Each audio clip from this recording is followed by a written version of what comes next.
Ugh, Andre, more slides. Can we just get to coding? And I know what you're thinking. I know the easiest thing to do is for me to just go to my Sublime Text and start coding so you can follow along.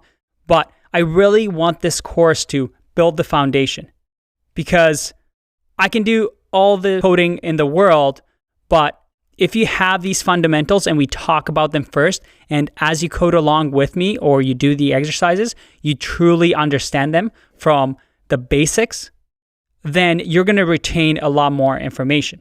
So bear with me.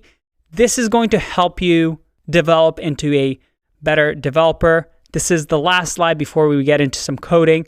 I just want to show you one last part, and that is our unified picture of testing.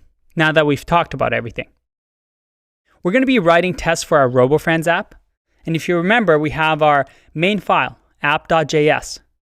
And the way we're going to write tests for it and other subcomponents, and maybe even reducers and other parts of the Redux environment, well, we're simply going to do the .test.js, which with our create React app setup is going to say that, this is a test file. Let me run it through Jest. Keep in mind that tests are meant for development. You're never going to ship your test libraries or your test code into production. Most of the time, you're saving these libraries with the flag -- save dev and npm because they're only used for development.